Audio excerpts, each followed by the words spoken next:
when you have a dream, protect it. The thing I learned is I want you to think about the very first person that has ever invented a car. Before they invented a car, I want you to think about how life was like, what life was like before the very first car was ever invented. You would be walking around from point A to point B. You would be going from one location to the next riding a horse or a camel. Because the very first car didn't exist. So transportation was completely different. The thing I learned is when you have a dream, protect it. Because again, I want you to think about before there was a very first car. That was the normalcy of transportation, was walking around, riding camels and horses. Maybe even having a push wheelchair, going from one location to the next. That was their normalcy in that moment of time. Now let's say you were living in that era, okay? And someone had approached you and said, you know what, I am going to build a car. I am going to make transportation so much easier and more convenient. How would you look at that individual? Would you look at them as a genius? As a dreamer? Would you look at that individual as maybe delusional? Maybe crazy? Why is that? Because you cannot see what they see. And the reason why you cannot see what they see is simply because it hasn't been done before. So how can you believe in something that has not yet existed?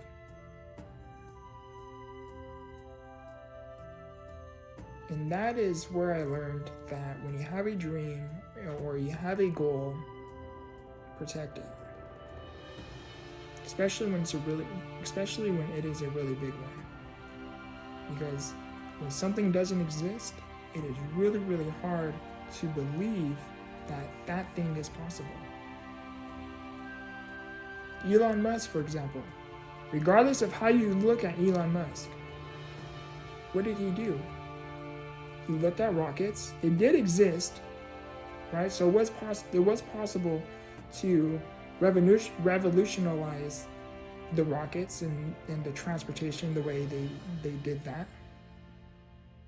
But what did he do? He made it so much easier.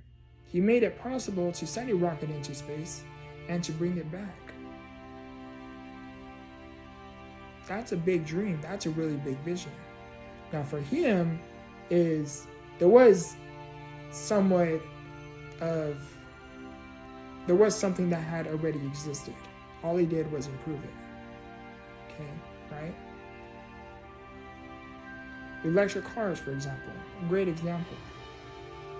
It didn't exist. Regardless of whether you like electric vehicles or not, it didn't exist before. What did he do? He made it happen. The purpose of me mentioning Elon Musk as a form of example and mentioning the very first person who ever invented the very first car is because what they both have in common is at one point, their vision didn't exist. Sometimes when something doesn't exist and you go around, or even if something does exist, but your circle, it may not exist. Let's say, for example, you may be chasing financial freedom, right? You may be the very first person to be the multimillionaire or billionaire or whatever in your family. You may be the one to bring financial wealth, financial freedom within your family. But the problem is you go around and you tell people, I'm going to do this. I'm going to be the millionaire. I'm going to buy this house. I'm going to buy these cars. I'm going to do this. I'm going to do that thing. And sometimes it can cause tension because when you are not in that environment, it's really hard for those people to see what it is you see. You go around and you say, this is what I'm doing, this is what I'm going to do. People tell you, why you can't do something because they can't do it themselves. It raises tension, it raises conflict. Sometimes it may even cause certain relationships to end. And the thing I learned is to have empathy in moments like that. Just to have empathy with everyone, really. Why is that? Because we all have a story. In order for us to get right where we are, in order for us to be living the lifestyle that we are currently living, those that came before us, which could be our parents, our grandparents, our great-great-grandparents, and it goes even further than that. All of our ancestors that came before us, they all had to make sacrifices and decisions, life choices that ultimately led all the way up to our current lifestyle. Our parents made sacrifices and life choices before we came into play, before we were brought into this earth. So did our grandparents.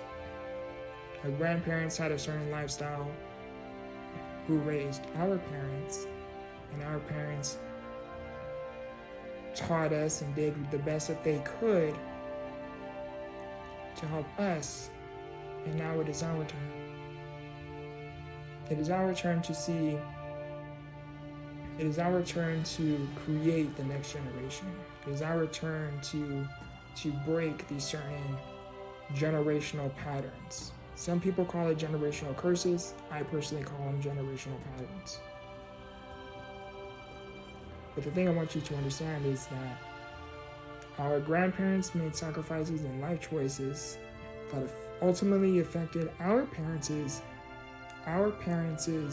life choices, life in general. And if we come from a strong enough family, our parents will break some of those generational patterns from their parents, so that way we don't have to live their certain lifestyle that they did. Our grandparents made sacrifices and life choices. Our parents make sacrifices and life choices. Now it is our turn to make sacrifices and life choices. So that way those who come after us hopefully don't have to continue and take on the generational patterns that has been going on for centuries and time again. It is our duty to break those generational patterns, to pick up that weight, that responsibility, to be the one to sit down and think about these generational patterns. I see why this is happening. Our grandparents had this lifestyle. It's ultimately affected our parents' lifestyle. And as a result, it now affects us. You see that. You have to be the one to say, no more. You have to be the one to, again, have empathy. Understand why that is.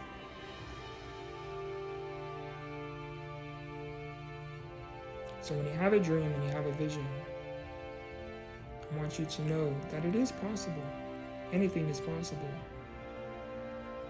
What I also want you to know is that for those of you who are chasing something grand, maybe extraordinary,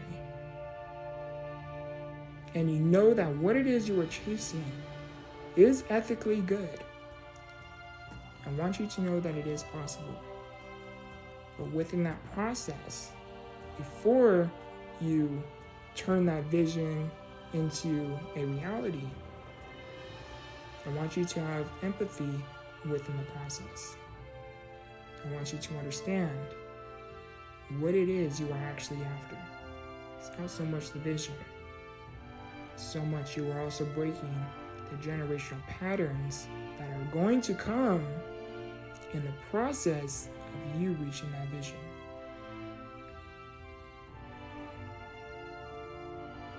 I love you, I appreciate you, and remember, grow through what you go through.